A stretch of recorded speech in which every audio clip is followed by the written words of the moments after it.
Yeah, Pink Life.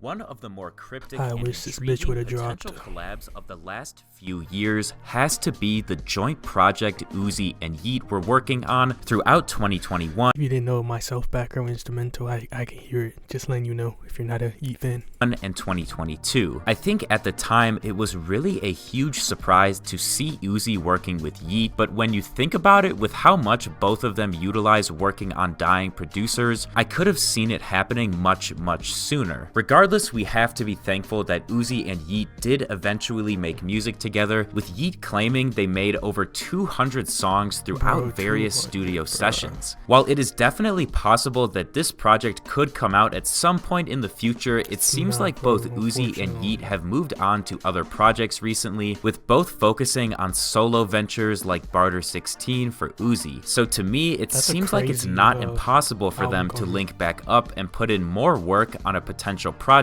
maybe a couple months or years down the road. Also, before we get into everything we have music-wise that they made together, the title Pink Life is just a fan name given to sum up their collaborative work, so an actual tape from them would likely have a different name, but I'm going to be using it here to refer to their collective body of work just to make it easier to talk about for the video. With all that being said, let's jump straight into exploring everything Yeat and Uzi made together for a potential unreleased collab tape, starting actually before they linked up with the original version of 3G from the Geek Pack Deluxe Edition of Yeat's 2022 album To Alive. 3G actually belonged to Uzi first and would be brought by him to the sessions done with Yeat for Yeat to record over, with the song eventually being fully transferred over for the Geek Pack release. Originally, 3G was titled Colors and had alternate production initially done by Bugs Ronan. The song includes an extended intro, new Uzi vocals, and a beat switch, all of which would be removed for its release as 3G on To Alive. Why am I seeing colors in the dark?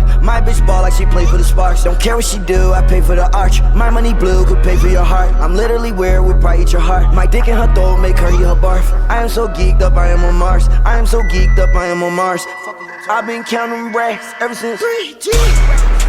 Moving on, we can begin to discuss things made that were most likely directly intended for a collab tape between Uzi and Yeat. The two worked with producers Bugs Ronan and Lyfë to make the original version of Better Off from Yeat's 2023 album Afterlife, which initially included vocals from Uzi. It's unknown why Yeat ended up taking Uzi off the song, but I feel like from this short snippet we have of it, Uzi just sounds so good with Yeat, so maybe if Afterlife gets a deluxe or something later, a bonus version with Uzi's vocals added back could be released. Yeah, that shit did not come out, bro. Oh, I actually want to hear this. Hold on.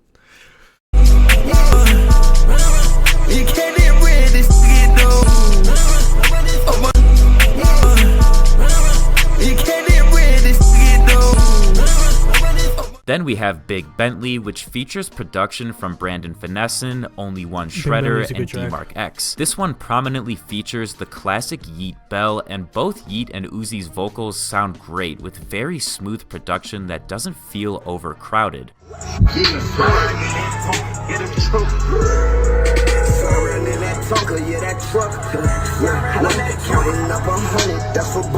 has he used these pictures of Yeat where you just look stupid? That was just for lunch.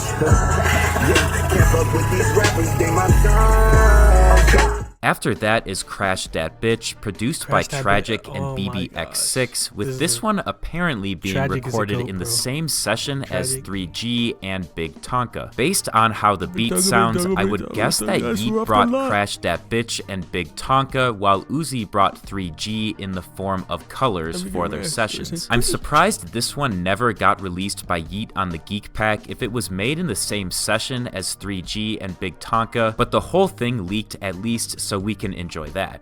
I'm a nasty germ, taking definitions and I'm switching words in all the terms. Yeah. And in that Tonka, you can't see me when I'm black. Fucking know you thought it, yeah, I brought that bitch it back. Yeah, this a big body, the Mercedes, not no scrap. I said for that little old mice, go 200 and then I crash. Bitch, I'm on these pills, yeah, I crash out. Next, we have Cranky, produced by Dulio and M15, which so sounds tough. insane. Yeat played a preview of it, and I feel like you can just tell how well Uzi and Yeat share the same energy on this one. I'm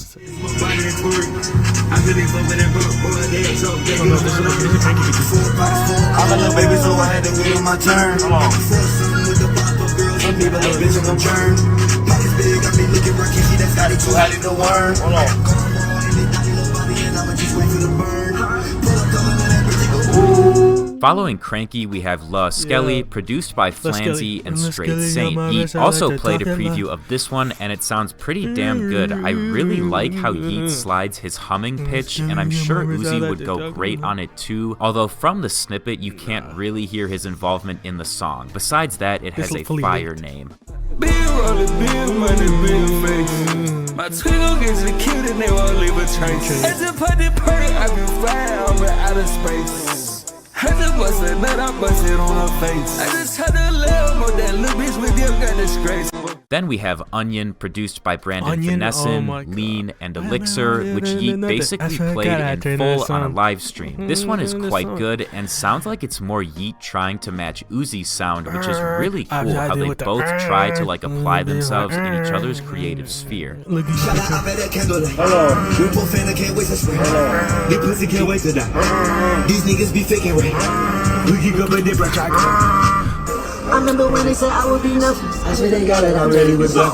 OMG, I swear I turned it to something. I get that chick and my bitch should be money. Chill out that one, I'm fucking onion. Fuck that bitch once, then I turn her a diamond. I'm on that body. After that is Panic, which we unfortunately don't know who produced it, although you can get a good idea for what the song sounded like overall from the snippet of it chopped up.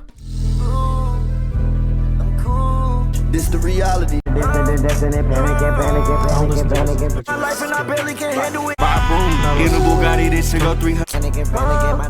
Moving on, we have Sleep Money, which was also called Insane, with production from Tragic and Infinity Oz. This one also leaked in full, so I would highly recommend you go listen to the whole thing, because it's really something special, and the beat is just... If they don't play Uzi's verse, they're trolling, bro. Wild. Fuck you said, fuck you fucking sane.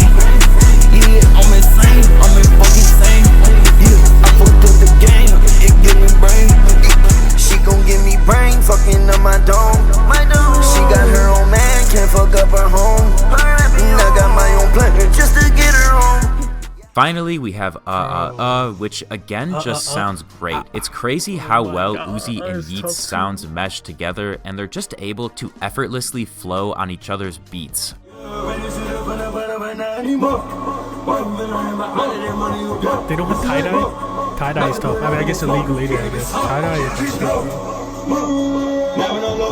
Also, this interview in the background is right before up to me releasing the film, the Mad Bad Dad video then too. Just a fun fact.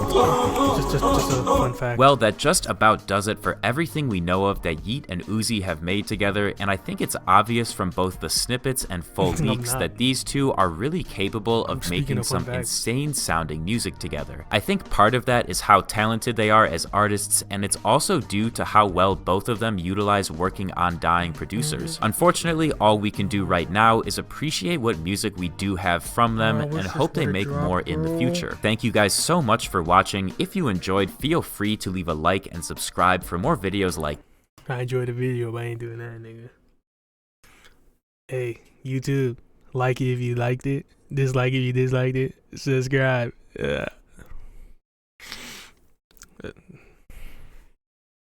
Bye.